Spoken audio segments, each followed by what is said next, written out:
বন্ধুরা, আমার অফিসে কে আসছে আপনারা জানেন? আপনারা যদি দেখেন তাহলে একদম পাগল হয়ে যাবেন। সেই রকম সুন্দরী একদম আপু আসছে, একদম শাকিরা আপু আসছে। দেখতে পাচ্ছেন, এই যে দেখেন, আমি কিন্তু আমার অফিসে শাকিরা আপুর সাথে এখন এই মুহূর্তে বসে আছি। তো আপু, আমার অফিসে আসার ফিলিংস বলেন। হ্যাঁ, আমার অনেক ভালো লাগছে। আপুর সাথে আমার কথা হয়েছিল নওগাঁতে অনেকবার, মানে উনি গিয়েছিল নওগাঁর উপর দিয়ে, বাট আমার হচ্ছে দেখা করা হয় নাই। হয়তো বা আপু যে সময় যায় সে সময় আমি বের হয়ে যাই, আর আপুরও কাজ থাকে, সব মিলিয়ে আমাদের দেখা করা হয়নি।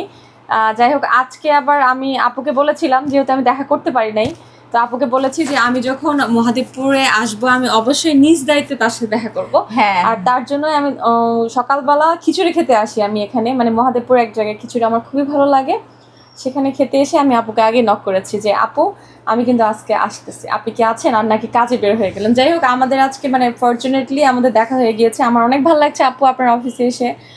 আর মহাদেবপুরে এমনিতে আমি আসি মাঝে মাঝে, আমার ভালো লাগার একটা জায়গা। আজকে আবার আপুর অফিসে বসে আমার আরো বেশি ভালো লাগছে, নিজের একটা লোক হয়ে গেল। মাঝে মাঝে এখানে এসে আপনার সাথে গল্প করা হবে। তবে আপু আমাকে একদম আজকে মানে সারপ্রাইজ করে দিয়েছে। মানে আমি তখনও ঘুম থেকে উঠিনি, মানে আমি ফোনে শুনতেছি, যে ফোনে শুনে অবাক হয়ে গেছি যে আমি যে মানুষটার সাথে দেখা করতে চেয়েছিলাম সে নিজে এসে আমাকে সারপ্রাইজ দিচ্ছে। এর জন্য আমি খুবই ভালো লাগছে আসলে।